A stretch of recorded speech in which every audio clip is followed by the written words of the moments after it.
Hey there everyone, Julianne here of Julianne Annette Art. Thank you so much for joining me and thank you for letting me share part of your day. Today I'm going to show you how I transferred images from a free online printable onto a page in my coloring book. This is Lost Ocean by Joanna Basford. You could of course use any book your heart desires. So like I said, it's just a free online printable.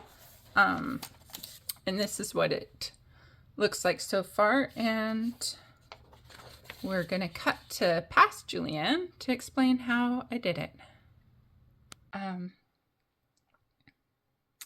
Today I'm going to show you how I transferred an image from the printable, just like a free online printable, onto the coloring book page. I didn't want to just glue it on and then have to deal with the corners of the paper. I don't know about you guys, but I have a really hard time getting a smooth finish when I glue. So I wanted to transfer it on. And the other bonus is that it's just cheap printer paper and I don't have to waste good paper. So yeah, this is very similar to the tracing method if you are going to transfer a page from or transfer an image from another page in the book to here. It's similar, but it is still different. So I'm going to show you how I did this. I don't know how well you can see it, but I've transferred Sebastian here. And so I'm going to do Flounder up here somewhere. So I'll just show you how I do it. All you need is pencils. I did for Sebastian, I used a little bit of painter's tape to hold it in place. If you do use, like if you have an image that has a lot more detail to it, you definitely want to use the tape. I just took the stickiness away on my jeans, and you know, like you just stick it down a bunch on your pants and it takes away the stickiness so that it doesn't wreck your paper. So I'm going to set the book aside, and then the first thing we're going to do, and I'll probably speed this up, but I'll have to figure out how to do that in editing. So the first thing we're going to do is, let me zoom in, not out. And we're just going to take, this is like a mechanical pencil, but like the wider 2.0 one. So it's got the really thick lead. So we're just going to scribble all over the lines on the back, and you want it to be fairly firm pressure because you want enough that's going to transfer over. So like I said, it's really similar to the tracing method. With the tracing method, you would take your tracing paper and you trace it over the image that you want to transfer. And then when you go to put it in your book, you would do this on the reverse of the image that you've transferred. The one thing about that is that then you're only getting the reversed image, you're not getting the proper image. And if you want the image like the same orientation that you had it, then it's you've traced it twice, and so then you've got the room for human error double times over and starts to look sloppier. I mean, not always. Some people are just wonderful at drawing anyway. Some people might just draw this into their book anyway, but so I think that's good. Let me just make sure I got it all covered here. You definitely want to make it dark enough so that there's enough of the lead to transfer over. So we'll bring the book back and we'll zoom back out.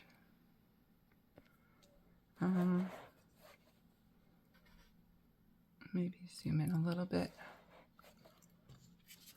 Okay, and then we're going to get Flounder, and I might still just tape him down just so that I'm not fussing with it.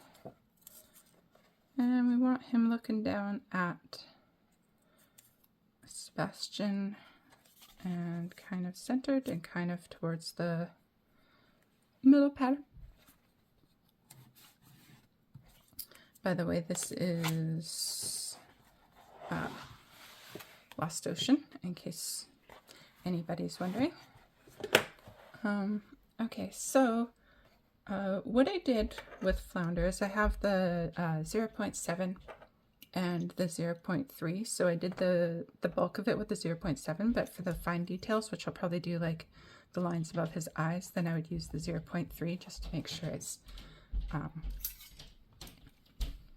just to keep it thin. I don't want everything all super thick, and it's hard. It's hard.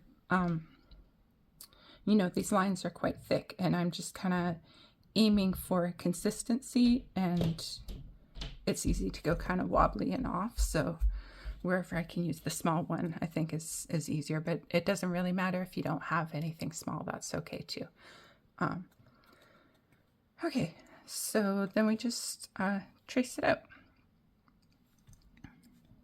And I'll probably speed this up for you because it's fairly tedious to watch, I would imagine, in real time. But I think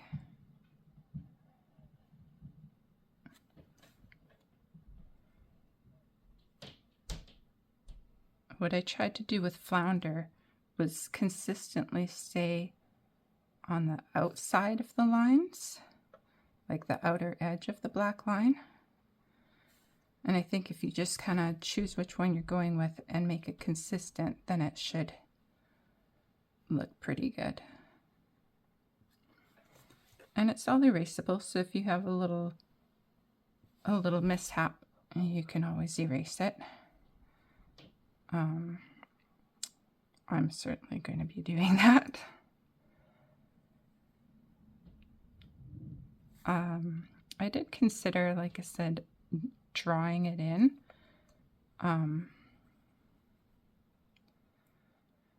But I tend to be a perfectionist for a lot of things.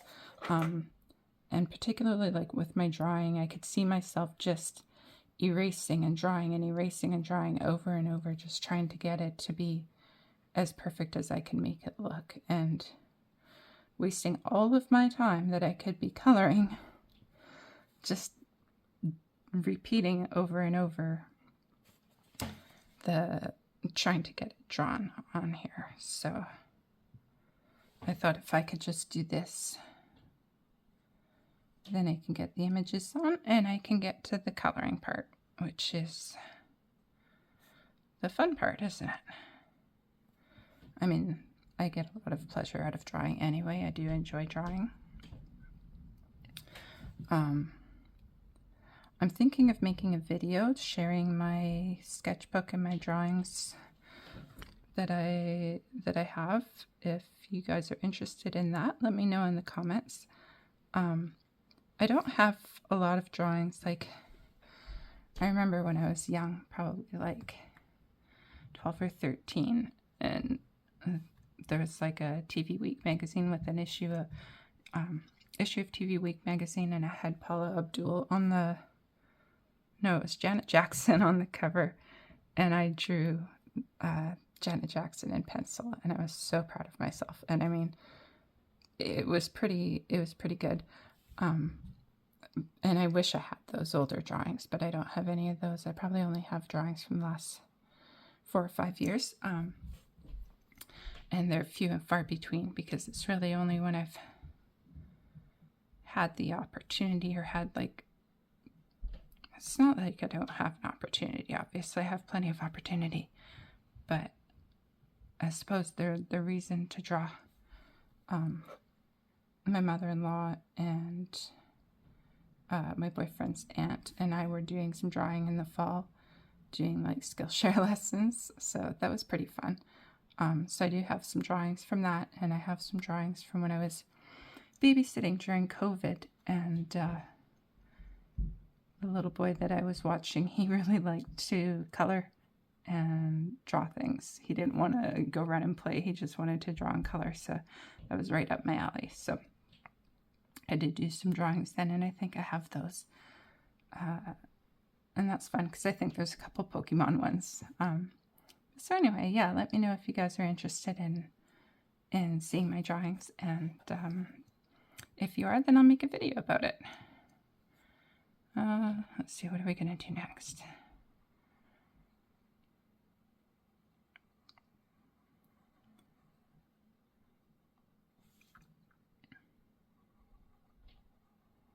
My dad actually was an artist. I mean, he wanted to be an artist. He wanted to go to art school, but his mom told him, it was like, he was born in 1933. So, you know, when he was a teenager, it was like late 40s, early 50s kind of thing. 1940s and 50s. So yeah, he wanted to go to art school, and his mom told him that he couldn't, and that just wasn't a thing that could happen for him. So I think I know that he grew up kind of resenting that and would have loved to have made a career out of his art, which he did for a while. He used to be in drafting, but it's not quite the same, is it? He used to draw with pastels, like chalk pastels. I wish I still had some of his drawings, but I don't. And then my brother also used to draw a lot as well. He was quite an artist. But he, I think, just stopped because of age, right? We get older and we focus on other things, and often art just isn't a priority anymore. We think we have to act like grown-ups, and art isn't really acting like a grown-up. I don't know. That's certainly what happened to me for a while, but now I'm rediscovering it, and I'm really liking that. I'm not really going to add the highlight in his eyes there because I think I want to add my own highlight. I'll do the stripes here.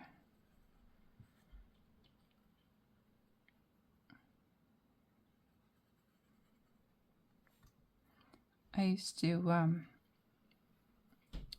want to get a tattoo of a dragon because I'm the year of the dragon, and I always wanted to get my brother to draw the dragon for me, but then he stopped drawing, so. Okay, let's see. The other thing about the tape is you can kind of keep the one side down. It looks pretty good. Okay. Yeah, you could keep the one side down, and if you needed to just fix something, you could just put it back down. So that's our flounder.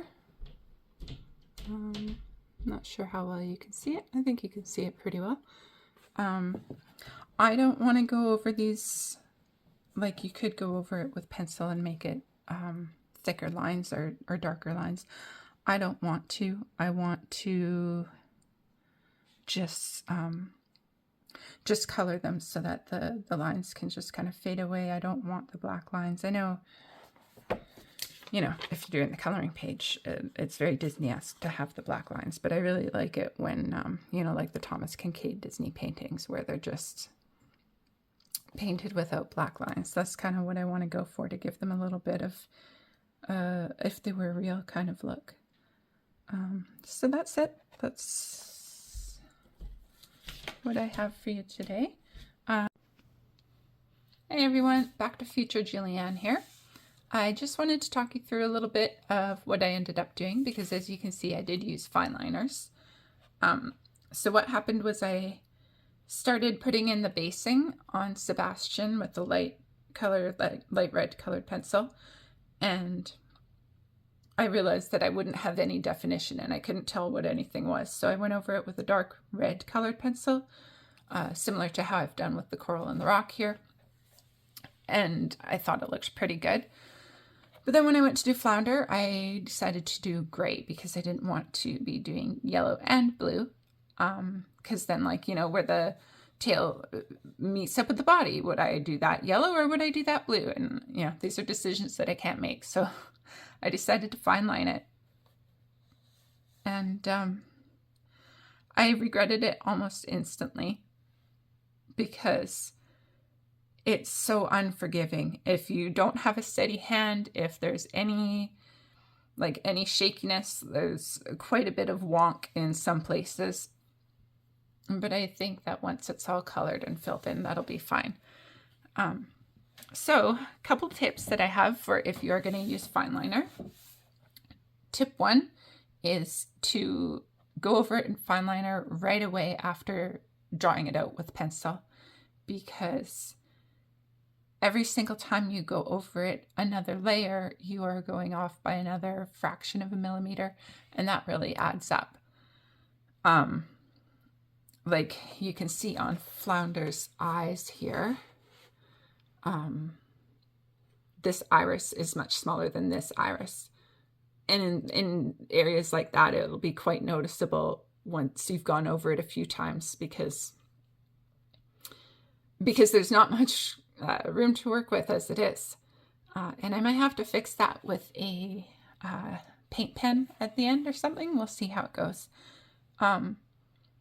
My next tip is to make sure that it dries, because I have this little smudge from the fine liner here. So make sure to let the ink dry before you go back in with coloring.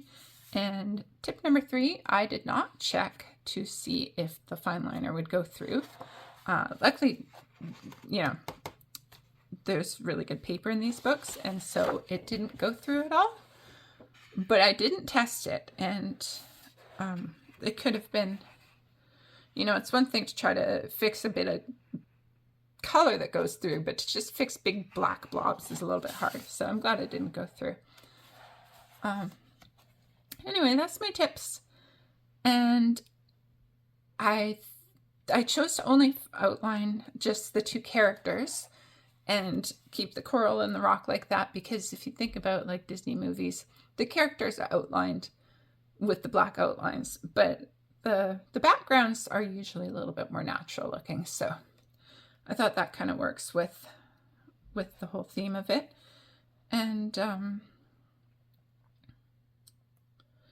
yeah, I think that's all. I think it's going to look really good when it's all filled in and colored in. You guys will probably see it in the June completed pages video. That's all for now. Thank you so much for joining me, and please, if you enjoyed the video, give it a thumbs up, and if you aren't already, please consider subscribing. Thank you for watching. Thank you for spending your time with me, and have a wonderful day, and be kind to yourself.